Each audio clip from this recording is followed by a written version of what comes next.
언제 어떤 레진을 쓰느냐. 서비컬 할 때는 일단은 시린 증상을 막아야 되니까 SE 본드라는 걸 쓰고, 코어라든지 범랑질에 붙이거나 월을 쌓는다든지 싱글 본드를 쓰고, SE 본드 같은 경우에는 두 가지 형태로 되어 있지. 가장 많은 사람들이 쓰고 있는 본딩이지. 스텝이 두 단계야. 애칭을 따로 하지 않지.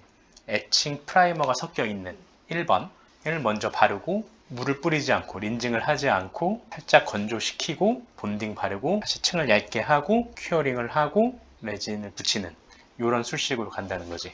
프라이머의 적용 시간은 20초. 인산 37%짜리 애칭 같은 경우에도 20초를 보통 하잖아.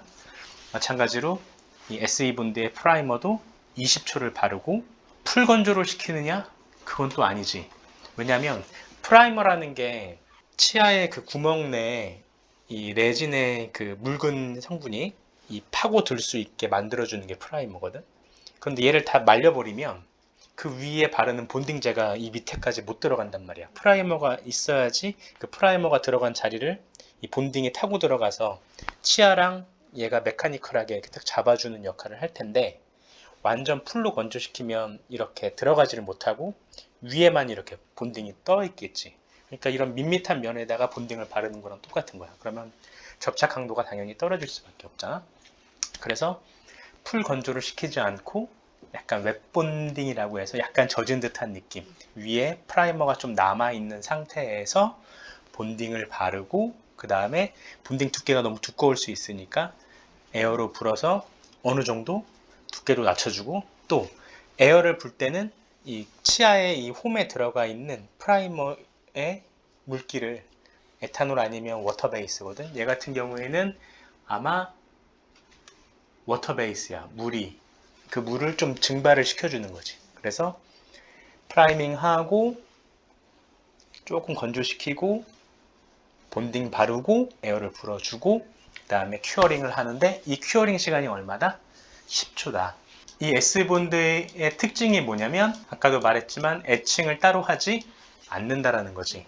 친수성인 덴틴에 잘 들어갈 수 있게 최적화된 본딩이라고 보면 돼. 상아질, 덴틴에 최적화된 본딩이니까 덴틴에 쓰는 게 좋고, 덴틴에 있는 신경의 자극을 줄여줄 수가 있지. 그래서 시린 증상을 막을 수 있으니까 깊은 우식에 많이 쓴다. 또 시린 증상을 잘 막아주니까 식용부 마모증, 서비컬 할 때 유용하게 쓰고, 인레이가 깊어서 치수 자극을 좀 줄이고 싶을 때도 SE 본드를 쓴다. 다른 접착제는 싱글 본드, 프라이머랑 본딩이 같이 있는 거지. 따라서 애칭이 따로 필요해. 그 차이점이 있지. 어쨌든 바트를 두 개에 나눠서 얘랑 얘랑 합치거나 또는 얘랑 얘랑 합치거나 한 개의 그 단계를 줄여버린 거지. 범랑질에 쓰는 게 편하지. 자극이 얘에 비해서는 좀 있다 보니까 그냥 전치부 또는 레진 코어에 이런데 강한 접착력이 요구될 때 좀 쓰게 되는 거고, 본딩제 자체로만 본다면 대부분의 경우에는 편한 경우 에나멜이라든지 또는 코어 할 때는 싱글 본드를 쓴다. 그리고 환자한테 자극이 좀 많이 가서 시릴 수 있는 부위는 SE 본드를 쓴다. 서비컬 할 때 잘 보면 나 같은 경우에는 SE 본드를 쓰더라도 애칭을 하지. 원래는 그 애칭을 하는 이유는 에나멜을 조금 더 할애시켜서 에나멜의 본딩제가 파고들어서 조금 더 접착력을 강하게 하기 위해서 셀렉티브 본딩이라고 해서 에나멜 애칭 따로 하고 덴틴은 SE 본드로 따로 하고, 이걸 노리려고 같이 하는 거지. 싱글 본드에 생긴 거는 이렇게 생겼고, 3부식 필요하고 프라이머랑 본딩이 섞여 있는 걸 써야 되는 거고, 3부식은 인산 37%로 20초 해야 되고, 덴틴에 바르는 본딩은 10에서 15초 정도, 얘도 또 덴틴 내에 파고들 수 있게 그 정도의 시간을 주라고 하고, 어데시브 바르고 이제 10초 정도 강중압을 한다. SE 본드 같은 경우에 애칭과 프라이머가 섞여 있단 말이야. 프라이머는 물이 섞여 있어. 그 물기 때문에 여기 덴틴이나 튜브에 파고들 수 있게 되어 있는데, 얘를 미리 브러쉬에 발라놓는다든지 아니면 볼에 따라 놓고 얘를 덮어놓지 않는다든지, 그러면 이 물은 순식간에 사실은 증발할 수밖에 없잖아. 그러면 파고 들어가는 그 친수성이 떨어지기 때문에 결합력이 확 떨어질 수가 있어. 그래서 쓰기 직전에 발라주는 게 좋다. 본딩제 역시 꺼내놓게 되면 본딩 에이전트가 역시 증발을 해버리는 거지. 그러다 보니까 훨씬 더 띡해져. 충분히 프라이머를 타고 들어갈 만큼 묽어야 되는데 우리가 미리 짜놓거나 미리 이제 볼에 따라 놓게 되면 얘가 증발을 해버리기 때문에 접착력에 떨어질 수 있으니 미리 따르지 않는 게 중요하다. 여기까지는 보통 대부분 다 이해하는데 가장 크게 미스하는 걸 봤더니 뚜껑을 제대로 닫지 않아. 이걸 사용해 놓고 그냥 급하니까 얘를 일단 뚜껑 열어놓은 상태에서 여기다가 보관하고 다른 걸 다 치운 다음에 얘를 그 다음에 뚜껑을 닫는 경우들이 있어. 그럼 이 통 자체가 이미 다 증발을 해버릴 수 있는 거지. 애초에 우리가 뭐 바로 따르고 그걸 떠나서 이미 통 자체에 원래 제조사의 점도만큼이 안 나올 수 있는 거니까 쓸 때 뚜껑을 열고 따르고 사실은 바로 닫아주는 게 어떻게 보면 더 중요한 포인트가 될 수 있는 거지. 문제는 뭐냐면 글루자 교환면 1급에 충치를 제거하고 간혹 진짜 조금밖에 안 팠는데도 싫은 증상들이 생기는 경우들이 있어. 이런 거는 그럼 도대체 왜 생기는 거냐? 레진을 넣고 우리가 큐어링을 하잖아. 근데 이 레진이라는 거는 치아를 이렇게 파놓고 거기다 레진을 쌓고 빗을 쪼여서 에너지를 줘서 얘가 붙게 하면 수축하지. 원래 치아에 들어갔던 이 본딩제들이 이 수축에 의해서 어떻게 돼? 땡겨오게 되겠지. 그럼 치아 입장에서는 덴티널 튜브에 어떻게 보면 음압이 생기듯이 얘가 이렇게 땡겨오는 힘을 받을 거 아니야. 그 자극이 치수에 영향을 줘서 시린 증상이 생기는 거지. 레진의 수축 때문이다. 중압 수축 때문에. 시린 증상을 안 나게 하려면 당연히 본딩도 잘해야 돼. 이건 기본인 거고, 레진이 수축할 때 그 수축량을 줄여드는 방법으로 이제 레진을 충전을 하고 큐어링을 해야 된다는 거지. 그래서 그 방법이 뭐 적층하는 방법, 한 번에 꽉 짜고 충전하는 게 아니고 부분 나눠서 하거나 또는 접착 강도가 높은 에나멜을 먼저 하고 이 위에다가 쌓아서 하는 방법, 샌드위치 테크닉이라든지.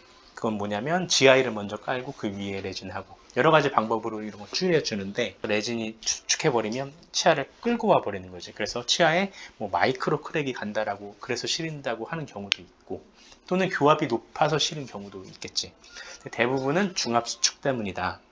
그래서 중압 수축을 줄이는 게 좋다. 중압 수축을 줄이려면 술자가 하는 거는 여러 가지 방법으로 하는 건데 시린 증상이 생기는 가장 빈번한 이유는 다 들어가지 않아 가지고 자극해서 생기는 이런 이론도 있고, 두 번째가 이 수축 응력으로 에나멜에 마이크로한 크랙이 가는 경우, 치아 자체가 휘거든. 그래서 땡겨 와서 이 닿는 지점이 바뀌어서 시린 경우, 이렇게 이제 이론적으로 나오는 거지. 그래서 요거를 해결하기 위해서 너무 깊게 삭제한다든지 GI를 미리 베이스로 깐다든지 탄성이 있는 플러블 레진을 베이스로 깐다든지 적층 충전을 한다든지 이런 것들로 해결할 수 있다. 시린 증상이 생기는 거는 중압이 좀 덜 됐을 때도 그런 일이 생길 수가 있어. 중압이 충분하게 이루어지려면 공유결합, 결합하기 위한 에너지를 충분히 다 줘야지 그걸 받아서 나머지 애들이 다 결합을 할 거 아니야.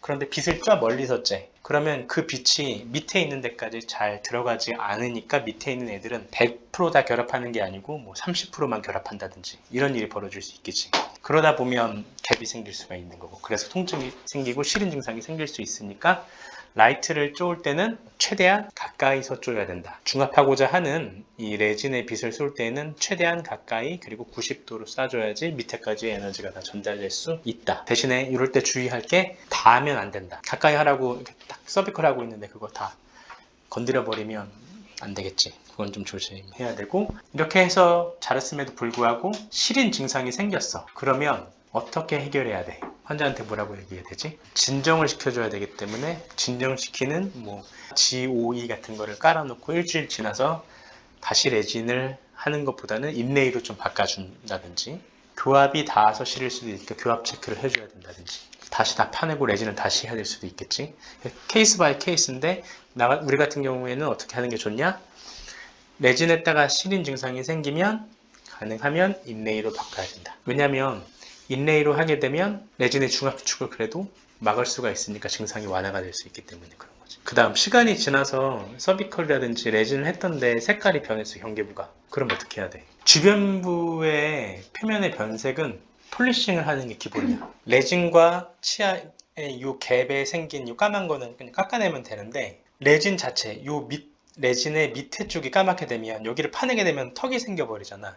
이런 경우에는 재치료를 하거나 여기만 파내고 여기만 메꿔야 되겠지. 기존 레진 위에 다시 붙이는 레진은 얘는 이미 자기네들끼리 붙어있는 상태니까 부분 재치료보다는 파내게 되면 사실은 새로 하는 게 맞아. 치아랑 닿을 수 있는 면적이 많게 또 재치료가 되게 되면 충분히 그것도 임상적으로는 문제없다.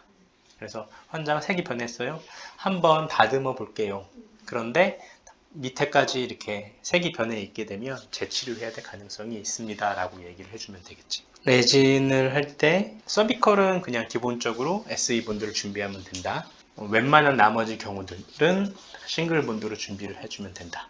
환자한테 칠 수 있는 가능성이 있다는 것을 상담할 때 얘기를 해줘야 된다. 큐어링은 최대한 가까이서 90도로 해주는 게 좋다. 애칭은 20초, 또 SE 본드의 이제 애칭 프라이머는 20초, 그 다음에 큐어링 하는 거는 10초를 해줘야 된다. 띡하고 끝내는 것보다는 최대한 오래 해주는 게 좋다. 걔네들도 본딩제도 굳어야 되는 시간이 필요하니까 빛을 충분히 쏴줘서 단단하게 변해줘야지 시린 증상을 막을 수가